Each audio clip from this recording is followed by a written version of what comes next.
Olá pessoal, boa tarde. Estamos aqui direto do Camarão do Léo, no blog do amauriveloso.com.br, da Águia. Estamos aqui hoje, o nosso entrevistado especial vai ser o nosso amigo, comentarista da Globo, Wilson de Souza Mendonça, ex-árbitro de futebol. Logo mais, a Mauri Veloso vai fazer as perguntas ao nosso amigo Wilson de Souza Mendonça. Até lá, gente. Okay. A presença do Wilson de Souza, nós que fomos usar, nosso blog, dá uma satisfação. É a primeira entrevista oficial que a Águia faz com uma pessoa de alto nível. Nós escolhemos o Wilson Souza não somente pelo que ele é, pelo homem que ele é, pelo esporte que ele é, mas também pelo amigo que ele sempre foi.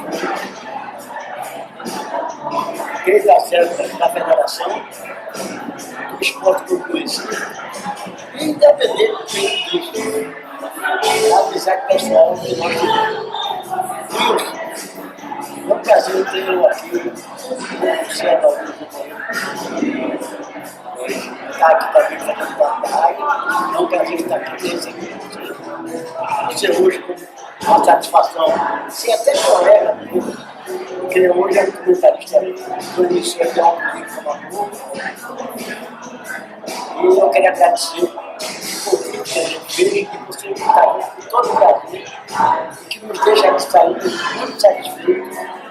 Tenho certeza que o telespectador, aquele que gosta de acompanhar a Águia, vai ficar satisfeito com as nossas perguntas e suas respostas. Boa noite, Valdir. Boa noite a todos que fazem Águia. Para mim, realmente está sendo um prazer. Espero poder corresponder a todas essas expectativas e, acima de tudo, agradecer as palavras tão carinhosas por você e como a gente sempre escutou, eu pelo menos escutei da minha mãe sempre, mas vários amigos na praça de que dinheiro. Então, para mim, acima de tudo, a amizade é o ponto mais importante dentro do contexto social da minha vida. Vamos começar pela arbitragem, evidente, que afinal de contas, o principal é através da arbitragem. Pela assessoria da federação, e você é aquele elogio que saiu com uma pessoa do está mais conosco, chamado Dr. Silvio Guimarães, que era o vice-presidente da federação. E ele sempre dizia a mim: Oi, eu estou olhando o hábito, e estou olhando com dois olhos. Esse cara vai ser um dos grandes aplicadores do futebol. Aí eu perguntei: quem é? Ele disse: eu não tinha visto ali, não tinha, na realidade, observado esse detalhe, porque eu não acompanhava todos os jogos. Aí eu passei a ter interesse em ver você atuar. E constatei realmente aquilo que eu tive a ver. Mas porque eu cheguei a tomar conhecimento da sua honestidade como profissional. Isso me deixou muito satisfeito, porque isso também faz parte da minha e que é o som mesmo. Então, eu acredito que o Dr. Silvio, que está no céu hoje, não errou naquele momento. E acho que foi ele, tranquilo, o Wilson Souza, em chegar onde chegou, porque ele viu em você que na realidade ele teve. Olha, Mauri, eu acho o seguinte assim, todo mundo na vida depende das oportunidades.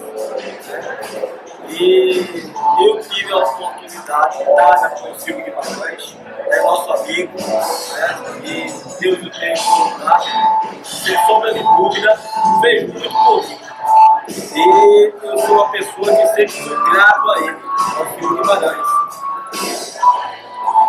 E eu sempre procurei fazer tudo na minha vida pautado com os seguintes pontos.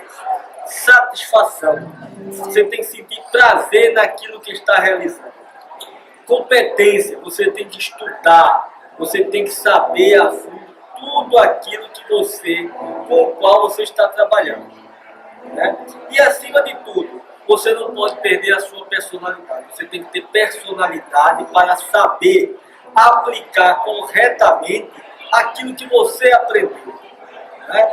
Então, eu sempre tive em Silvio Guimarães o respaldo para entrar em campo e fazer o correto, aplicar as regras do jogo, independente de quem está jogando. Para mim, estava jogando sempre equipe A e equipe B. Então, quando eu entrava em campo, eu não via cores, eu apenas via equipe A e equipe B. E a regra que valia para um tinha que valer para outro. Né? E, acima de tudo, ele me proporcionou das oportunidades que eu aproveitei, porque eu acho que na vida as oportunidades aparecem para todos. Cabe você estar preparado. E nós temos um ditado popular em nossa região que nos diz: se o cavalo passou selado e você não montou, a oportunidade vai embora. Né? Então eu sempre procurei aproveitar essas oportunidades. Tá? Então eu tive uma ascensão muito rápida, onde todos acreditavam que eu não ia lugar nenhum. Pela minha maneira de arbitrar, diferenciada dos demais, que eu chegava no campo e aplicava as regras do jogo, que determinava se era para expulsar com 5 de jogo, era expulso com 5 de jogo, independente se fosse clássico ou partidas intermediárias ou times pequenos. Então, essa maneira de arbitrar foi que chamou a atenção de todo mundo, chamou a atenção do Fred Oliveira, que também foi. Silvio falou para ele, falou para você, mas todas outras. Então as portas foram se abrindo, eu fui aproveitando, levei uma grande vantagem, porque naquele momento que eu estava chegando na arbitragem, a FIFA havia reduzido a idade de 50 para 45 anos, que obrigou as federações a fazer uma renovação, e essa renovação me proporcionou a mais uma oportunidade, porque foi dada pela própria CBF, renovando o seu quadro de arbitragem. E aí as oportunidades foram dadas, eu sempre procurei me destacar, passar em primeiro lugar nas provas teóricas, nas provas físicas, nunca fui reprovado nem em prova teórica, nem em prova física. Sempre fui em primeiro lugar. Nas teóricas eu sempre tirei 10. E nas provas físicas eu sempre fui o primeiro, na questão física, sempre me cuidei. Tá? E isso me proporcionou, chegar à FIFA. O que para mim foi um prazer, porque eu fui aqui, eu conheci 5 continentes. Saindo ali da Campina do Barreiro, do bairro Rio, de classe média, Inclusive, assisti muito vídeo, fazendo física sozinho, correndo, aonde cada um vem aconteceu aqui, e você naquela caminhada. Todo dia de manhã, você não olha você sempre, porque eu estou te chamando. Acima de tudo, o árbitro, ele tem que ter disciplina, porque ele é o guardião da disciplina dentro do campo, então ele tem que ter disciplina também. Então eu sempre procurei ter disciplina com relação à minha preparação física. E eu sempre procurei ser profissional naquilo que eu faço.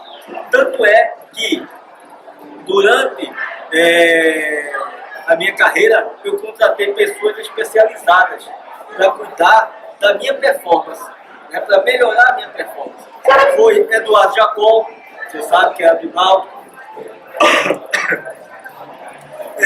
doutora Flávia, que foi nutricionista do esporte, tá?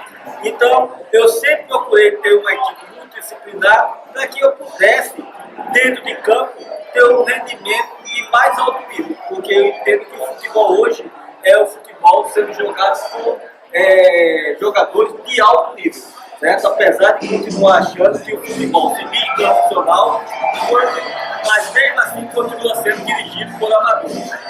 Então, isso aí não mudou ainda. Sinto saudade quando eu vejo os árbitros tendo a oportunidade de arbitrar um jogo, de se fazer, poder fazer a sua história e não faz. Se omite em determinadas situações, deixa de aplicar as regras do jogo, né, que acaba prejudicando o seu desempenho dentro do campo de jogo. E às vezes, muitas vezes, esse desempenho que ele prejudica não é só dele, mas às vezes é de uma equipe ou outra por ver uma determinada jogada e interpretar de maneira errada. Qual foi o primeiro internacional que você aplicou? Olha, Maurício, foi uma prova de fogo, né? Que deixou todo mundo tenso, né? Por conta da minha postura dentro de campo, que eu expulsava muitos jogadores. Então, o primeiro jogo a arbitrar foi Brasil e Argentina, né? Transmitido para 170 países, né? E foi a minha prova de fogo em 94, antes do Brasil seguir para o Mundial dos Estados Unidos. Você assim comentou o campo para o estádio lotado. A primeira vez uma partida de 2 horas depois. Como é que você se sentiu? Tem alguma coisa diferente? Como se fosse um clássico aqui de Portugal? Não, eu acho que não. Olha, cada vez que você, assim, eu comecei no sub-17, que era o juvenil na época, então quando eu cheguei a apitar o clássico, eu senti aquela emoção de apitar o clássico juvenil. No clássico de sub-20 hoje, que é o juniores, eu sentia a emoção novamente de arbitrar aquele clássico, a partida final, está nas minhas mãos aquilo ali. Quando eu subi para profissional, aí veio também a mesma emoção da primeira clássico que eu apitei. No brasileiro, a mesma coisa. Internacional também não foi diferente. Só que havia uma pressão muito grande para que eu botasse um jogador para fora, né? Para que todos temiam que pudesse haver uma indisciplina por parte dos jogadores argentinos ou brasileiros e eu acabasse com o jogo ali. Mas, graças a Deus, eu fui premiado porque eu tive também muitos instrutores. Um deles, Emílio Marcos Mesquita. Tá? Então, foi o primeiro instrutor com o qual eu tive contato. E nesse contato fez com que ele dissesse assim, ó, para mim, ó, Wilson, você vai apitar um clássico sul-americano de maior rivalidade de todo mundo, tá? Que é o Brasil e a Argentina. Então, quanto menos o jogo parar, menos problema você vai ter. Então, faça com que o jogo flua.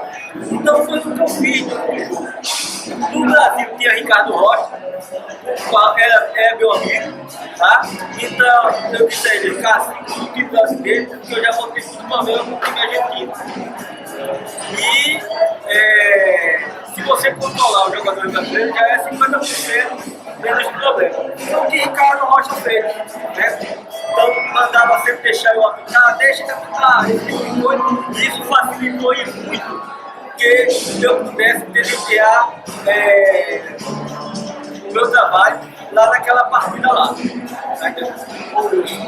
Você normalmente, ele ia apitar assim, você gostava de dialogar com o capitão dos caras aqui, para ver que amenizava algumas coisas, ou você deixava correr a mão? Não. Você acaba de falar aí, que começou com o Ricardo Rocha, e com os outros capitães assim, você chegava também a conversar? Não, porque assim, o jogador ele não está preparado para isso, né? E acabava confundindo as coisas, achando que você estava dando uma intimidade, né? Demasiada a ele. Então, sempre meu trato com os jogadores foi sempre restrito. Tudo bem, senhor? Boa tarde. Eu escolho o lado da moeda. Fica ou fair play?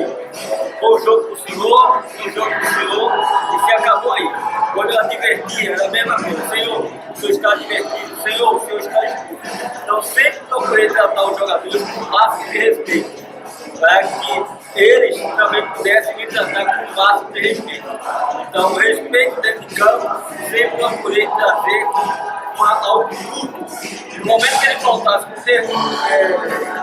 com respeito a mim, fosse respeitoso em determinado momento, eu ia de acordo com as regras. Wilson, diretor de arbitragem, né? Primeiro jogo seu, você foi apitado no Campeonato Brasileiro pela primeira vez, né? O que você achou assim, a experiência com a torcida, o campo cheio, aquela pressão, né, de torcida, de time grande, sem ser aqui em Pernambuco, fora, né? do Campeonato Brasileiro pela primeira vez? Como é que você sentiu assim, né? Primeira vez que você apita no Campeonato Brasileiro? Olha, é aquela emoção, certo? Como eu disse, que você leva, certo? Pelaquela primeira partida. Né? Então a responsabilidade, o pensamento que você está focado no jogo, concentrado, para que o seu jogo seja o melhor possível. Que você possa ser apenas um coadjuvante da partida, um mediador. Porque o corpo de espetáculo serão sempre jogadores, não árbitros. Então o campeonato sempre está focado nisso. Ter a boa condição física, fazer proximidade da jogada, para fazer com que o jogo também pudesse fluir, procurar observar sempre a vantagem. Né? Quanto menos paralisações ocorrem no jogo, mais dinâmico fica o futebol. E é isso que os árbitros brasileiros ainda não entendem. Os árbitros brasileiros entram em campo para dar conserto de apito, quando deveria apitar somente quando se fizesse necessário. É com relação a dirigir. Você sabe que dirigente, quando está dirigindo, ele deixa de ser torcedor. Ele acha ali, ele fica preocupado com alguma coisa que talvez venha atingir ele. Você foi sempre perseguido por algum dinheiro. Até mesmo gramado de repórter, bateu o papo com ele. Isso aconteceu na Bahia. Aquele lance que você cruzou, como é que foi isso, né? Você e Paulo Maracajá. No lance, o jogo era Bahia e Corinthians. Eu tinha saído para arbitrar o jogo lá na Bahia do Campeonato Brasileiro. Né? E durante o jogo lá, houve uma jogada que supostamente ele entendeu lá no banco, que o dirigente ia ficar no banco naquela época, que havia sido uma penalidade máxima. E não havia, houve um contato, o jogador caiu dentro da área. E aí eu marquei a falta, não houve nem contato, ele se atirou. E aí eu marquei o tiro livre direto contra a equipe do país e mostrei cartão amarelo. Nesse momento, ele entra em campo. Aí Leto fala pra mim, Wilson, cuidado, o dirigente tá em campo, vai ter mentir. Eu estou vendo, velho. Deixa ele chegar mais perto. Aí quando ele chegou mais perto, nessa época eu jogava aí eu dei uma pesada dele, ele caiu, eu achava que ele ia se levantar novamente. Aí ele levantou-se, quando ele levantou-se, que deu um pontapé, eu dei embaixo do queijo dele, ele caiu lá desmaiado, aí eu dei a marca tirada. E a polícia? Claro, a polícia quando a polícia ficava sempre na torcida que o árbitro apanhasse. Aí, resultado, terminou o jogo, né? Aí um amigo meu que era do futsal, lá da Bahia, tinha ido me apanhar no domingo. Eu estava recém começando a carreira no árbitro e não conhecia muita gente do futebol, conhecia mais o pessoal do futsal. E foi o meu começo na arbitragem se deu no futsal, né? E se deu por conta de um senhor chamado Manuel dos Prazeres Seara, Nezinho, que morava na Campina do Barreto também lá. Ele me viu arbitrar no futebol lá e me chamou para ficar futsal, né? Mas aí nesse jogo do Bahia e Corinthians, terminou o jogo, o Corinthians ganhou, expulsei o Mário Sérgio também nesse jogo. Foi outro problema que eu já comentaria. E aí o que é que resultou? Ele chegou, saímos para o aeroporto, aí meu amigo vou abastecer o carro aqui, porque amanhã de manhã eu tenho que sair 4 horas da manhã para ir trabalhar. E aí eu já estou com o carro abastecido, tudo bem, mas quando ele para no posto que eu olho, tapar o Maracajá descendo para a água. Eu não tive dúvida, abri a porta e corri para trás do caminhão. Aí ficamos arrudando ali uma meia hora, ele com a água, corria de um lado, corria do outro, ele olhava para baixo, levantava as pernas, tá? Ele baixava até que Marinel foi lá, conhecia ele, acalmou ele, fez com que ele apanhasse o carro dele, guardasse a água e fosse embora. Aí eu fui no relatório, ele pegou 2 anos de suspensão sem poder entrar no estádio. Mas o arbitragem fez isso. É fortuna que a gente acaba acontecendo. Aconteceu algum fato com algum dirigente aqui na luta? Não, aqui em Pernambuco. Não igual a isso, mas alguma coisa que, assim, mais grave, de algum jogo aqui do Pernambuco, para tudo aqui, Não, assim, em termos de Chaves, não, isso é o jogo mais difícil que você já tentou, assim, eu acho que foi Brasília, a gente, primeiramente, porque eu estava na França naquele ano, não tinha experiência nenhuma em jogos, o estilo de jogo,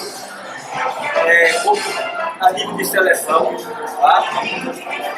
A dificuldade da língua de comunicar em espanhol naquele momento com os argentinos. Então, sem sombra de dúvida, é um clássico, o maior clássico do momento. Então, você fica na expectativa de dar o máximo, né, para fazer seu melhor trabalho, para que você possa lá na frente também galgar condições mais altas dentro do cenário da arbitragem internacional.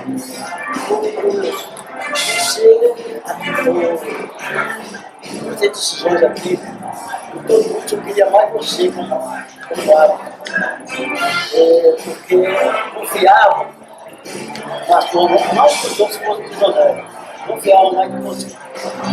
Então, para você é o seguinte, qual é a diferença que você acha na arbitragem de hoje e na do seu tempo que você aplicava naquela época e hoje? Qual é a diferença?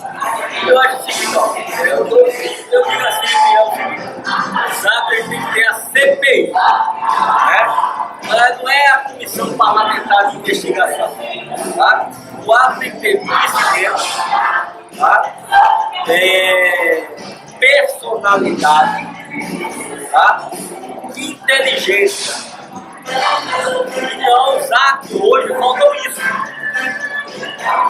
Então, os árbitros passaram a ser relações públicas da arbitragem. Então, eles estão sempre preocupados com o jogo seguinte e não com aquele jogo. Eu sempre entrei em campo achando que aquele jogo seria minha última partida. E como a melhor imagem que fica é sempre da última ação sua, eu sempre procurava fazer uma boa imagem.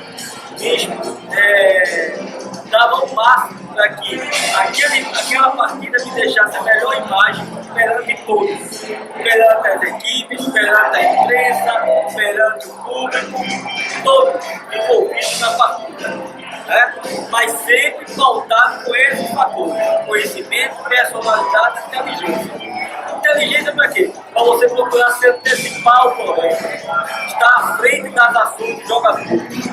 Personalidade, você chegar, se impor muitas vezes pela presença e não pelo cartão. Mas quando se fizer necessário, você expulsar o jogador, quem quer que seja ele. Seja ele a estrela do time, ou seja ele o coadjuvante. E o conhecimento, que sem ele você não arbitra. E foi através do conhecimento que eu impus uma postura, né, rígida dentro do campo de jogo. Onde todo mundo sabia, olha só, não encosta com ele, é a regra, deixa ele apitar.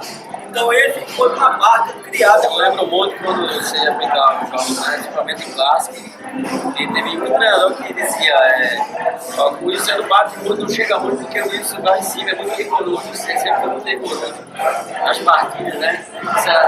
Só assim que você era muito rigoroso, não chega muito perto, porque você dá vai 5 minutos, pode ser 5 minutos, mas você continua a evitar a regra.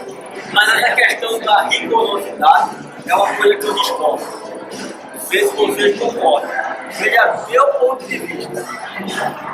O juiz de direito, quando está julgando o réu, e ele, pelo crime que ele cometeu, o juiz pode dar de 1 ano a 5 anos de detenção. Então o cara deu 5 anos de detenção. Tá? O árbitro, não existe esse limiar, essa alternativa. Esta falta é para amarelo, esta é para vermelho. Não existe essa aqui, não. Essa aqui é meio vermelho, essa aqui é meio amarelo. Ou é amarelo, ou é vermelho, ou não é cartão algum. Você viu alguma partida? Quantos minutos de jogo você já expulsou? Eu já expulsei 10 segundos de jogo. 10 segundos. Que jogo foi isso? Ceará e Mojimirim. Jogador- Chacrinha era o dono do Mojimirim. Exatamente. Não, era campeonato brasileiro da terceira divisão. Nós não tínhamos outra divisão. Era a terceira, segunda e primeira na época. Jorge Chacrinha foi o ex-diretor de Santa Cruz. Isso. Saudoso. Né? Então, foi uma jogada que o cara bateu o centro, tocou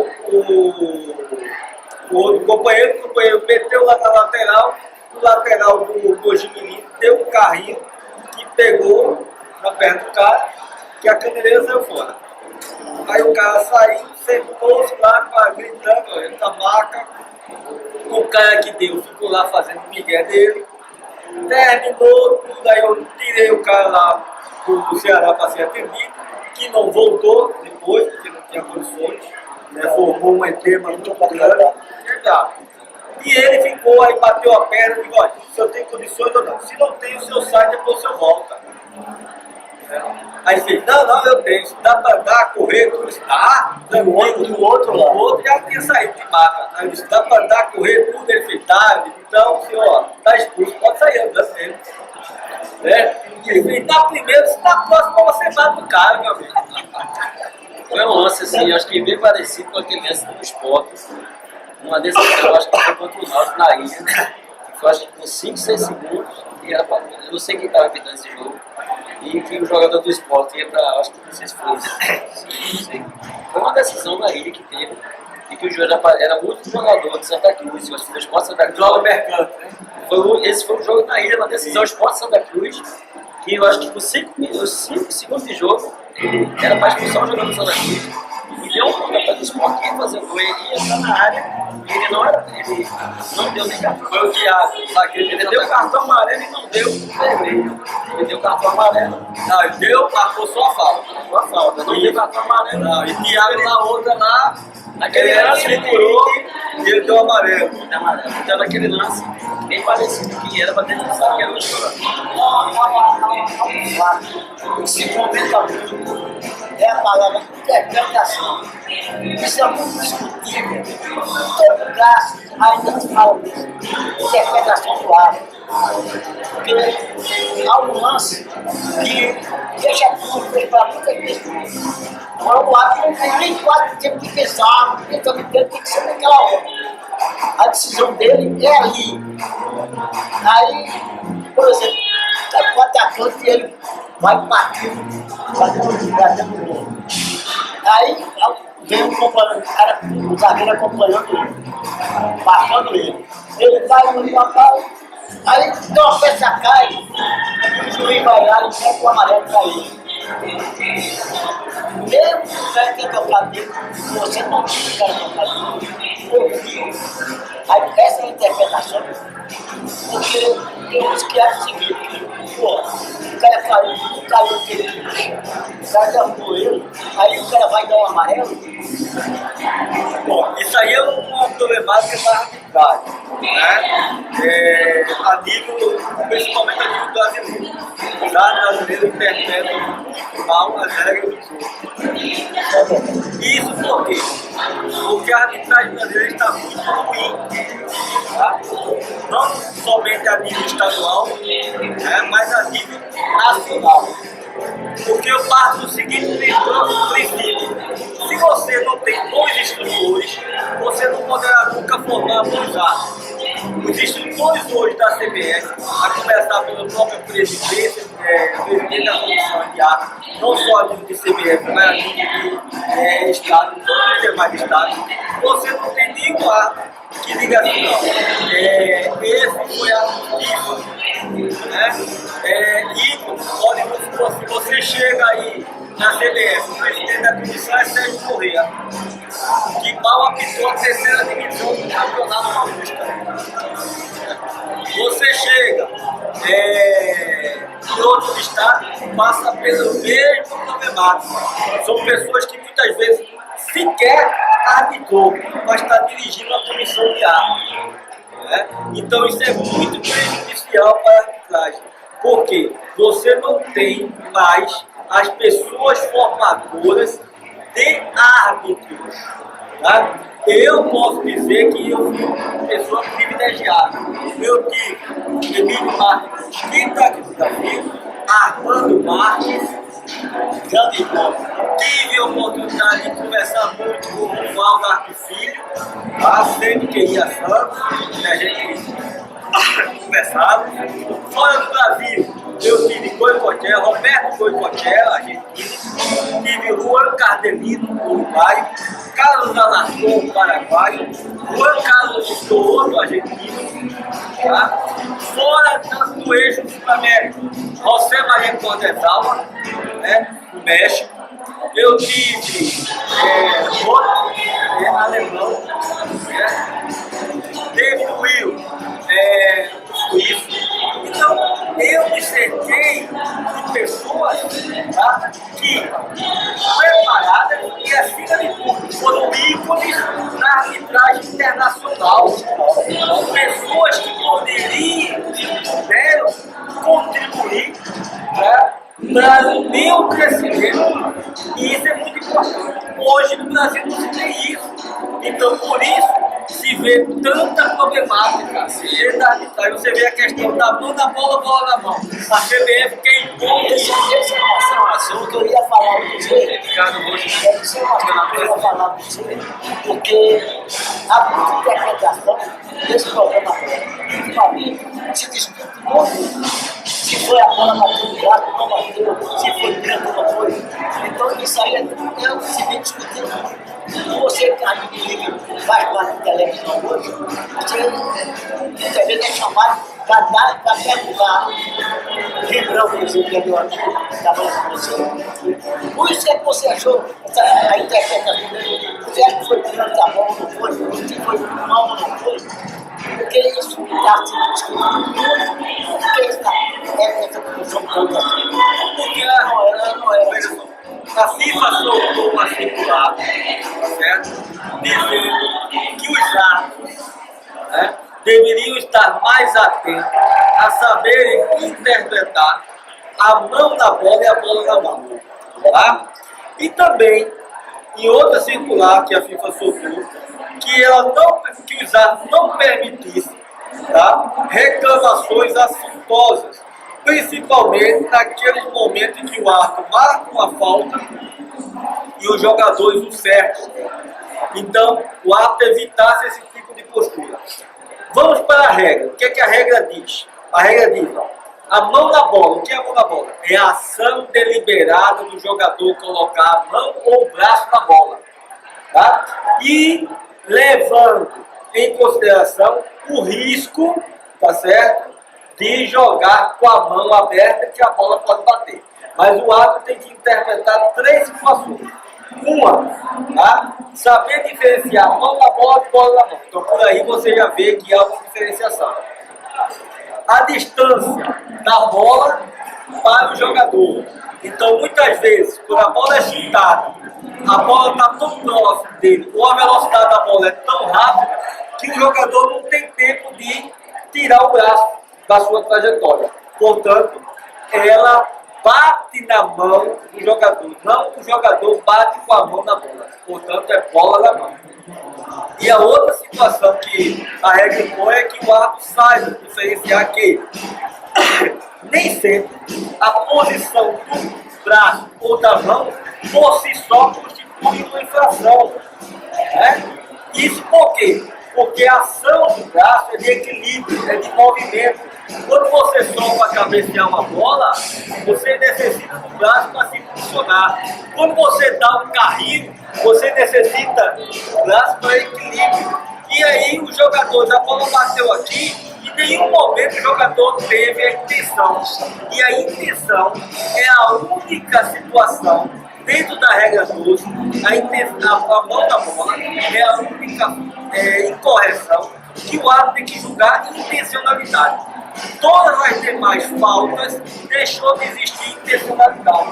Elas são julgadas de maneira que o jogador cometeu a falta de uma maneira que ele foi imprudente, temerária ou que fosse excessiva.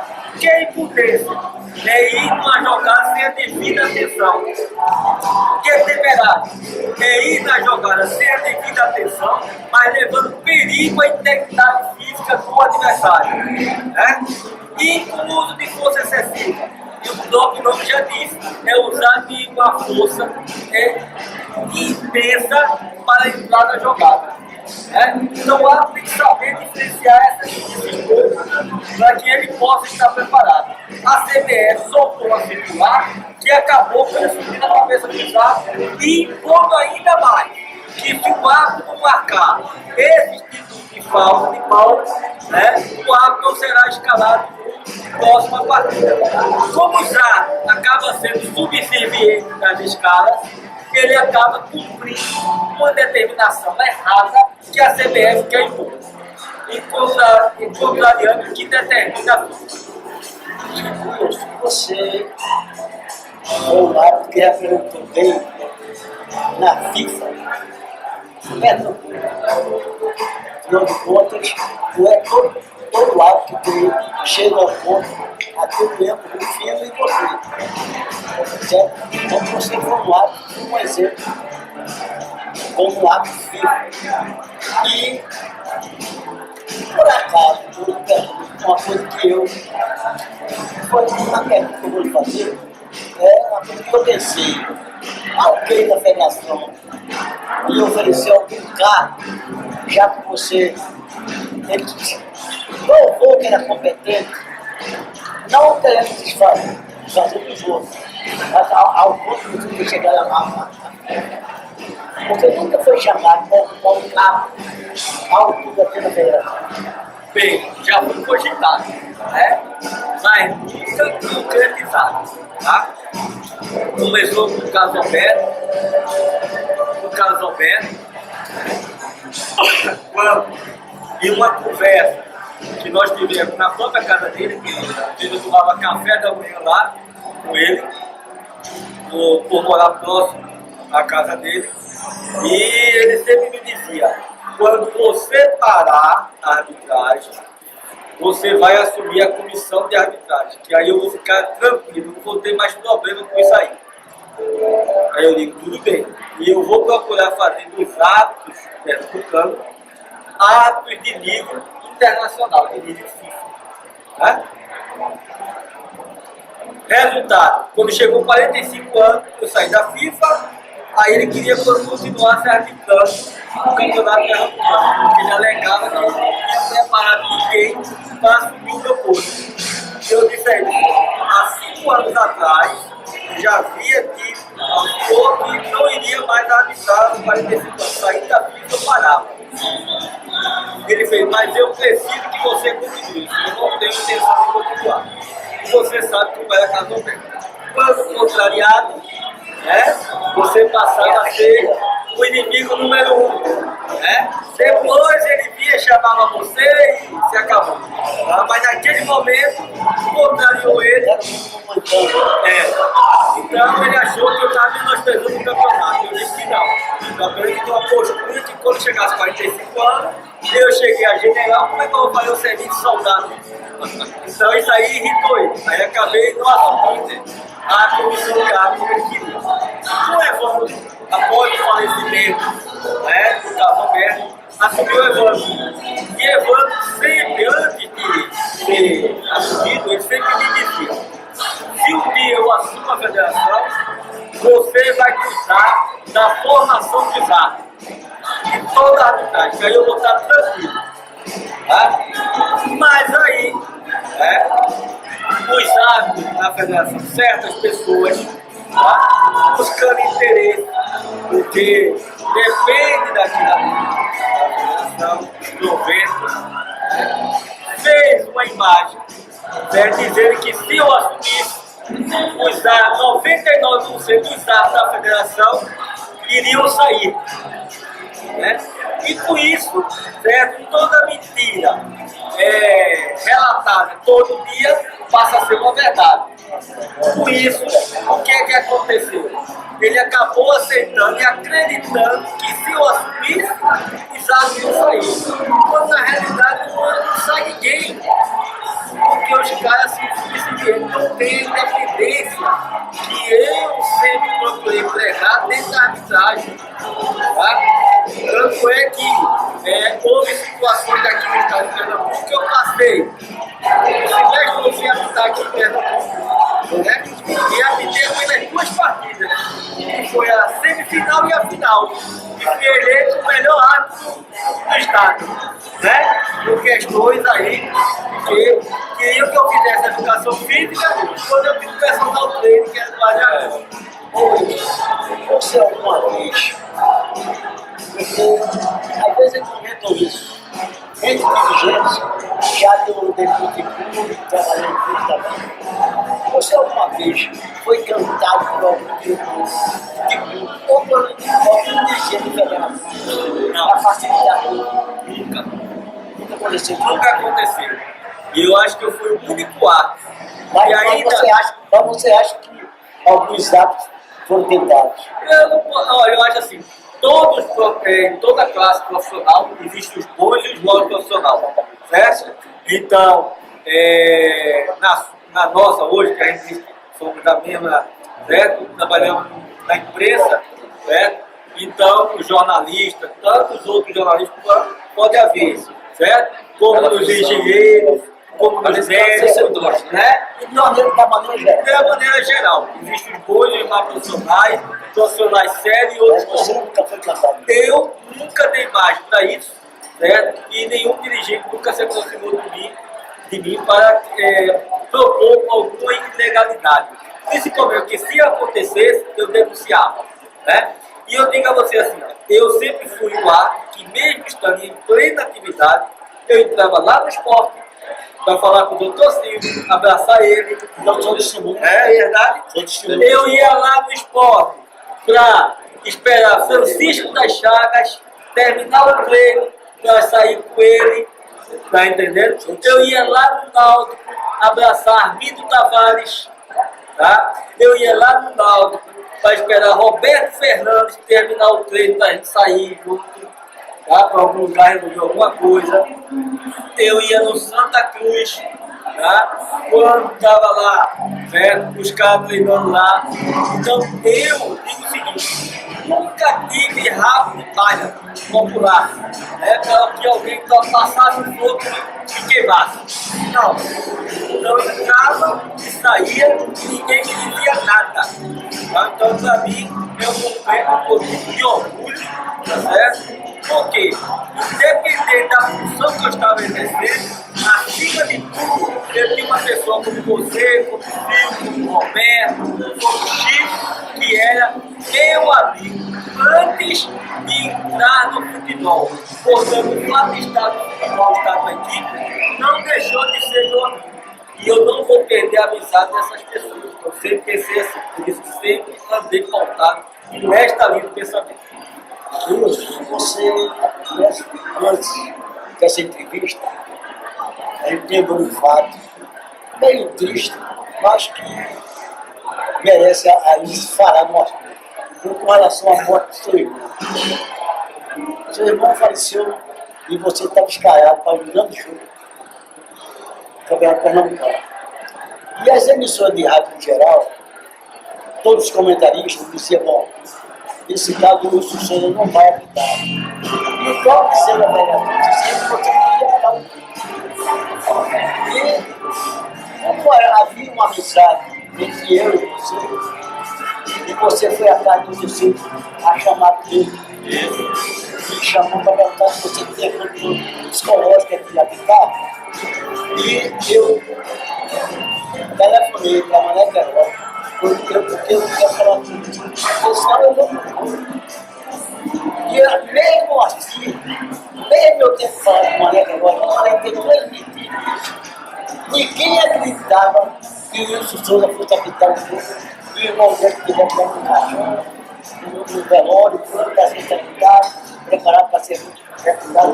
Não tinha mais condição de escolher no país. Você foi lá, tranquilo, apitou o jogo, fez o seu trabalho. E depois foi aplaudido, foi aplaudido. Você ainda recorda isso aí, como uma vida. foi aquele momento para você? Foi um momento muito especial, né, da minha vida, porque mesmo meu irmão estando lá no velório, eu tive a oportunidade de poder homenagear, né, o meu irmão. Tá? E mesmo, digamos assim, eu digo assim, 99,9% das pessoas não acreditassem que eu tinha um controle, que eu tenho um controle emocional sobre mim, sobrenatural, as pessoas não acreditavam. Né? Tanto é que queriam me substituir. Foi quando o doutor Silvio ligou e disse: passa aqui, que eu quero falar com você. Conversamos, ele viu da minha tranquilidade, da minha serenidade, e eu disse a ele que era apenas a oportunidade de homenagear o meu irmão. Tá? E ele fez: então eu vou confiar em você. Né? Aí ele falou com os presidentes dos clubes, né, diretamente, e disse: deixe o seu apitar, tá? E ele está preparado para apitar. No vestiário chegou o Carlos Alberto,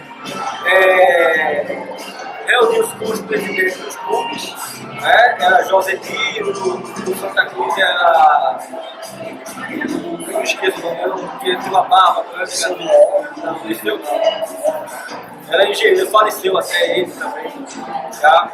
Então ele disse para mim assim, a Carlos Alberto disse: eu acho que vamos botar um do lado e tal. Aí depois o José me pediu a palavra e disse: olha, eu confio em um. Não vou eu sair suspeito do jogo, porque outro árbitro vai apitar a minha partida. Aí o presidente do Santa Cruz seguiu a opinião de José Mito. E aí Carlos Alberto saiu lá dizendo que lavava as mãos, secou os pilatos, dizendo que o que acontecesse no jogo seria a responsabilidade do meio, não da federação. E aí eu fui pro jogo. Tivemos um minuto de silêncio, onde fizemos um círculo no campo, todo mundo ficou em silêncio no estádio, arbitrei o jogo, né? O Santa Cruz ganhou a partida, terminou sem nenhum problema, e ao sair de campo ali, eu recebi uma grande homenagem, que a torcida em peso, em pé, me aplaudiu. Então, para o ar, isso é um motivo, de maior motivo de satisfação, você sair com a segurança, né, do trabalho e do dever cumprido. Tá? Cheguei no vestiário, todos me parabenizaram, Beto Palavrada, Gilberto Gonçalves, que era popular Beto Palavrada, veio ali, que era o presidente da comissão, me abraçou, dormiu, né? E eu fui pro velório do meu irmão. Tá? Então, é algo que marcou a minha vida, marcou a minha história de arbitragem, como tantos outros fatos que ocorreram na minha carreira. Se hoje você fosse trabalho para então a partida, né? Futebol pernambucano, qualquer assim, essa enquadra para ser árbitro novamente para apitar algum jogo, você faria voltar a ser árbitro novamente para apitar os jogos pernambucanos, principalmente. Olha, Adolfo, eu corro todo dia 10 quilômetros. Né? Então, eu me sinto mais do que preparado para arbitrar uma partida do Campeonato Brasileiro ou Pernambucano ou qualquer outra. Tá? E é uma pena, né, que nós, aqui no estado, acaba desperdiçando, não só aqui, mas em outros estados, tá? Esse hábito experiente para passar conhecimento para os jovens árbitros, tá? Porque ninguém faz futuro estando no presente sem reportar o passado, tá? Então, mas infelizmente a mentalidade do inteligente ainda é muito amadora, tá? E veja, hoje a federação faz curso, por uma universidade, por uma faculdade. Essa ideia que implantou aqui fui eu, tá? Que era fazer um curso pela universidade. Então, fiz toda a grade curricular. Infelizmente, o Carlos Alberto não assimilou dessa maneira. O Evandro, que está hoje aí, não assimilou dessa maneira. E você fica formando os árbitros, tá? que acabam usando hoje em Pernambuco. Qual o destaque que você procura dentro da arbitragem pernambucana hoje? Não tem. Tá? Então, a arbitragem nordestina ela já é discriminada em tá? Se você não abrir os olhos para formar árbitros que tem uma postura diferenciada em relação aos outros árbitros do Brasil, você não vai despontar árbitro algum em Pernambuco ou em qualquer outro estado. Sim, eu acho que Pernambuco ainda tem chance ainda de ter um árbitro FIFA no quadro de árbitro. Vai depender muito do trabalho que se faz com a arbitragem. Tá? Você acabou de dizer isso, se for bem preparado, exato, é difícil chegar. Quantos árbitros nordestinos estão na FIFA hoje? Nenhum. Tá? Se resume só ao sul, sudeste e ao norte, que é lá de Belém. Tá? O Dalson. Né? Então, fora ele, tá? Não tem mais ninguém. Quando nós tínhamos aqui o Sidraque Marinho, eu aqui, Dacildo, do Ceará, Seu tempo Pastorinha, Arnaldo Menezes lá na Bahia, hoje tem. Então, hoje tem, meu amigo. Tá? O Chicão, que é da Maceió, de Alagoas, foi tirado da FIFA. Tá entendendo? Então, o Nordeste voltou a ser o que era antes de mim, da minha época. Ninguém olha para o Nordeste. Tá? Então tem que mudar essa concepção. Porque não sei se você sabe, mas o Cidade Brasil tem claro, porque Dr. Silvio Guimarães foi que levantou a bandeira nordestina para mudar a cara da arbitragem brasileira. Para que Ives Mendes, na época, pudesse olhar com outros olhos para o Nordeste. Porque ele disse que se os árbitros dele não fossem escalados, ele ia fazer uma campanha para tirar todos os árbitros nordestinos só da arbitragem brasileira. E isso ia repercutir muito mal para a CBF e para o mundo. Então, era um homem de personalidade e, acima de tudo, dava respaldo à arbitragem. Um homem sério, que hoje faz muita falta, tá? Dentro do desporto brasileiro. Esse é o esporte. Ele está querendo acabar com o campeonato estadual. Aliás, não só em Pernambuco, no Brasil inteiro. Ele acha que deve acabar com o campeonato estadual. Você é favorável a isso? Olha, Marinho, eu acho assim, certo?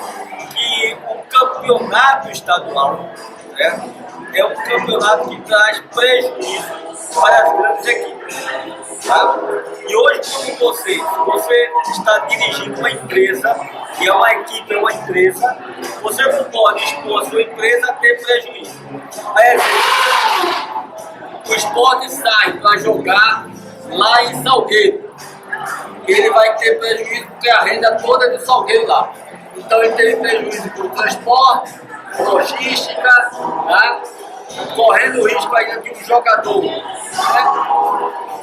de altos salários poderia se machucar porque os campos não favorecem a boa prática do futebol. Tá? Quando o time do Salgueiro vir jogar aqui, novamente o Sport vai passar por um prejuízo. Porque a equipe do Salgueiro vai jogar, vai dar 1.000 pessoas, ele abriu o estádio para jogar no Salgueiro, concentrar o time, tudo e novo prejuízo. Tá?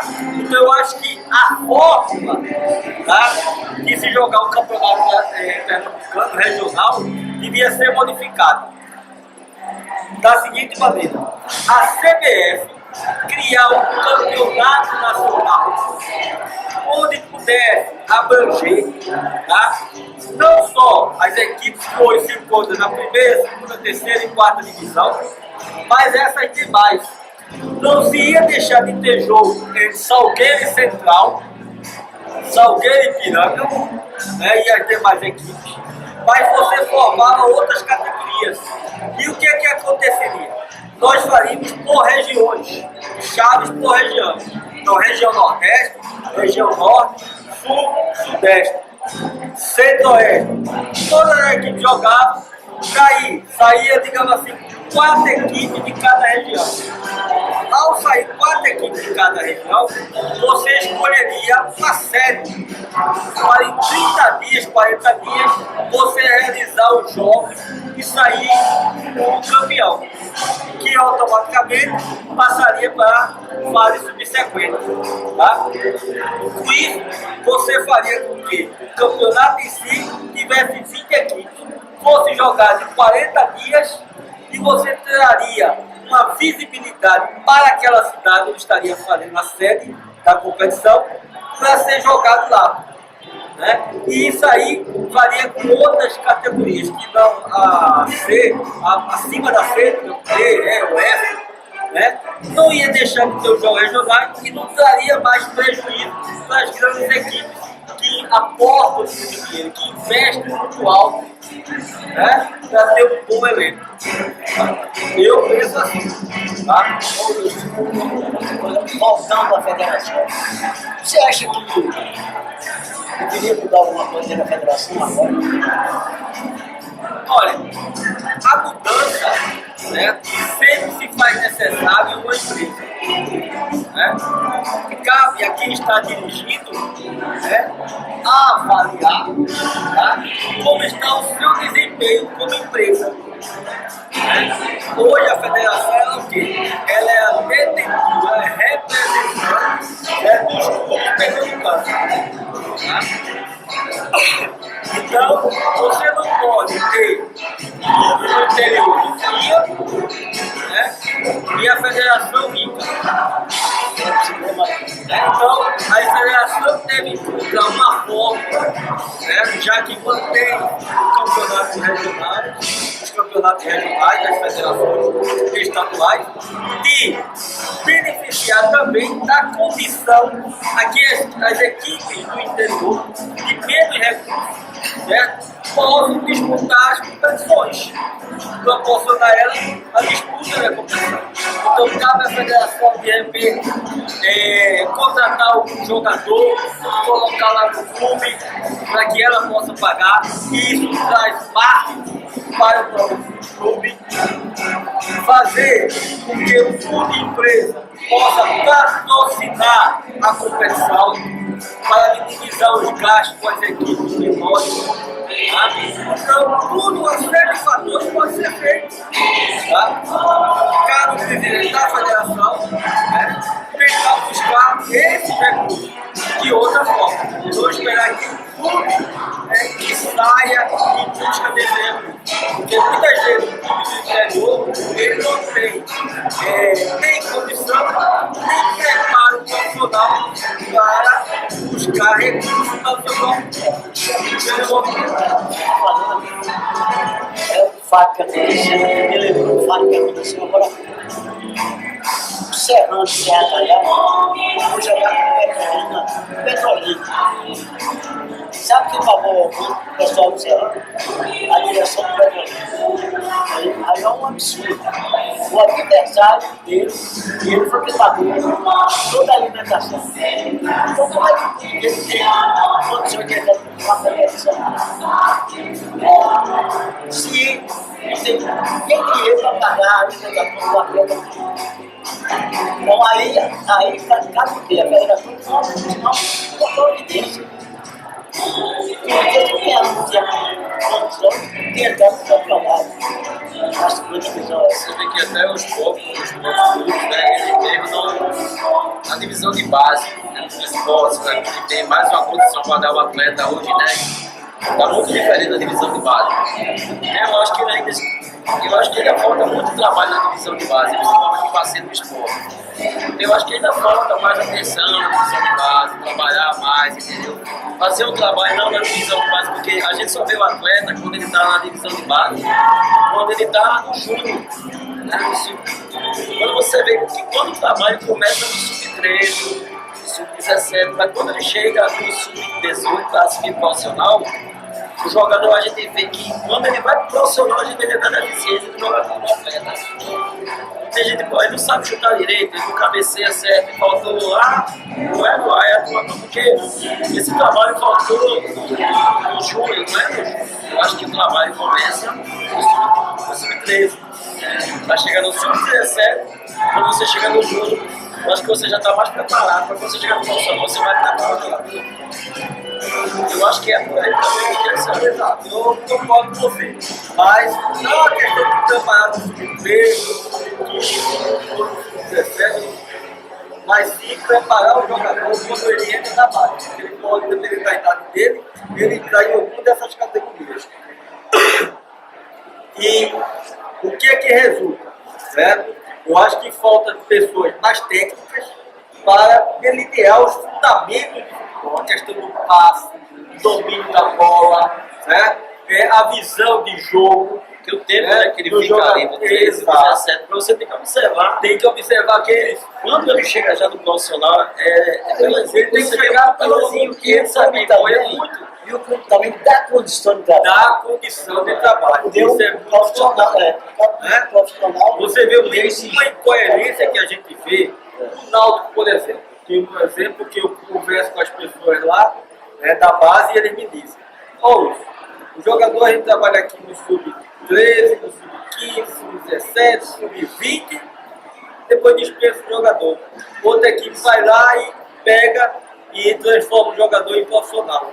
Quer dizer, como é que você investe, gastou dinheiro com aquela mão de obra e ao chegar para você profissionalizar ele, não serve? Então, se ele não serve para o profissional, tem que ser dispensado logo aqui embaixo. Você tocou num assunto aí, você tocou num assunto aí também que me fez lembrar um caso que aconteceu e que até agora eu venho até sempre comentando no nosso blog.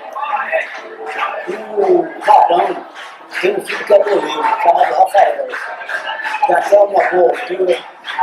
E o atual treinador de Júnior do esporte, na época era técnico do sub-17 e do sub-15, mandou, disse que o menino só estava treinando lá porque era filho de Magrão, senão não treinaria. E chegou em Clima, eu conseguia de Magrão, porque o filho dele chorou e foi comunicado. E qual é o resultado disso? O menino foi contratado pelo São Paulo, com 15 anos de idade. Quer dizer, é preciso também você ter profissionais que sejam profissionais. Porque, olha, se o menino está jogando no São Paulo, ele tem condição. Então, por isso que eu volto àquela questão. O futebol hoje se diz profissional dirigido por amadores. Exatamente. É isso que a gente Então, sempre faz. hoje a gente perde muito jogador aqui, como a gente já teve exemplo, desde o tempo de Leto, Valber, E Valdo, que saíram daqui porque não serviram para aqui. Aí os olhos dos jogadores das equipes do Sul-Sudeste se voltaram para aqui para o Nordeste e ele continua crescendo. Aí saindo desse assunto de jogador e treinador, eu me lembrei de uma coisa também que eu vou lhe perguntar, que você zela muito por isso, a preparação física. Por que os clubes do Sul, como os clubes da América, dão tanto valor para a preparação física do Sul? A maioria, todos os clubes daqui, sempre querem preparadores do Sul e relegam os profissionais daqui, os preparadores físicos daqui. Eu acho que passa pelaquela questão de sermos uma província. Né? Como província, a gente não dá valor àquilo que a gente tem. Tá? Então você veja, quando foi que eu fui valorizado aqui, né? Quando eu tive que sair lá fora. Eu fui apitar a Federação Paulista, tá? Eu apitei no Japão, morei lá no Japão apitando, né? Morei nos Estados Unidos apitando, tá? Morei no Peru apitando. Então, eu passei por vários países, tá? Com fruto do quê? Do meu trabalho. Você vê Rivaldo, por exemplo, tá? Rivaldo saiu daqui, né? Foi jogar no sul do país, depois foi para fora do país, foi eleito por 2 vezes o melhor jogador do mundo, né? Para que quando chegar chegasse aqui, certo? Pudesse ser valorizado, né? Então as pessoas têm que, primeiramente, eu acho que o grande gestor, certo? E isso a gente vê dentro dos grandes gestores de empresa, em qualquer empresa, antes de você voltar os olhos para fora da sua empresa, você voltar os olhos para dentro da sua empresa. Ver quem são os profissionais que você tem, que com o perfil que você delineou, nossa, com isso, pegar aquele profissional e trazer para um determinado cargo. Porque aí você está valorizando o profissional. E ele vai se sentir, ao se sentir valorizado, ele veste a camisa, vai trabalhar com afinco, com dedicação. Coisa que os profissionais hoje não conseguem fazer. Na hora de preferem olhar para o treinador, chega aqui e diz assim, não, eu quero trazer meu preparador físico, meu assistente técnico, tudo vem de fora. Quando na realidade aqui você tem grandes profissionais que poderiam estar exercendo a função e minimizando os custos da empresa, que são os clubes. Tá? Então isso, infelizmente, só muda, Maurício, quando profissionais que estejam à frente dos clubes possam ter a visão, primeiramente, para a nossa região. E depois, se não encontrar com o perfil que ele queira, aí ele vai buscar em outras regiões. Para quem não sabe, vamos encerrar daqui a pouco essa entrevista. Para quem não sabe, Lúcio Souza é professor da Universidade Federal de Pernambuco, que nos orgulha muito saber que estamos perante uma figura de expressão como Lúcio. E, além disso, é um profissional de empresa também, de colegas nossos, né? Numa emissora de alto nível. Então, o que é que a gente pode fazer agora?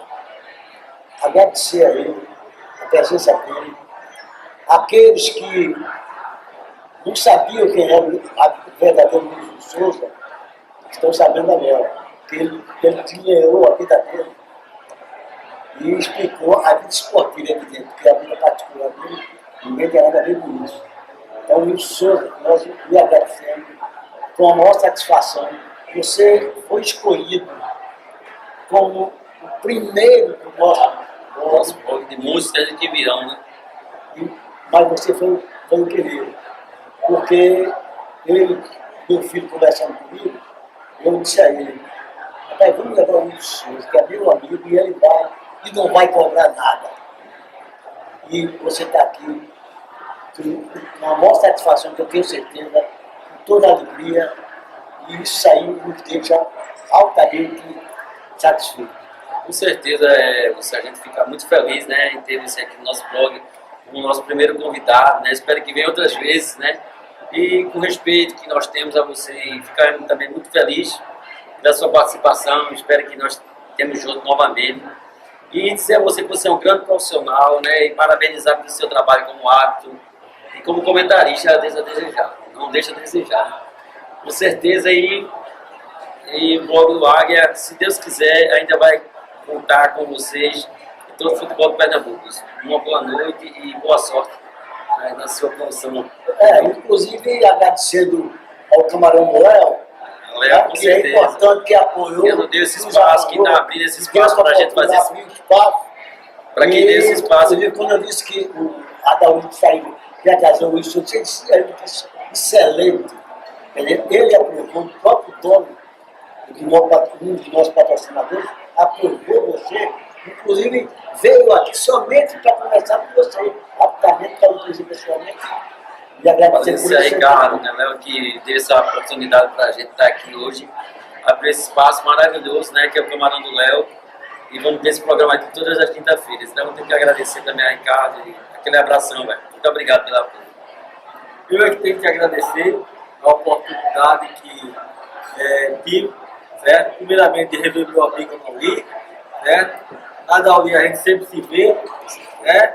Moramos próximo ali, Bairro Novo. Bairro Novo, né? Tá entendendo?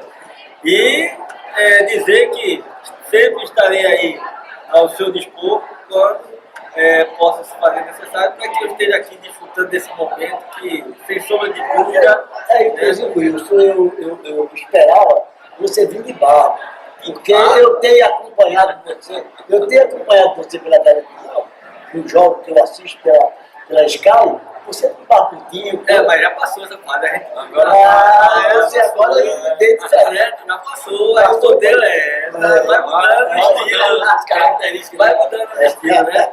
Não, mas sem sombra de dúvida, muito obrigado pelo convite. Certo? Eu espero ter podido contribuir, né, com uma parcela aí da experiência de vida esportiva, certo? Para o blog da Águia. Com certeza. Vamos lá. Toca aí, ô Luiz. Um abraço, boa noite.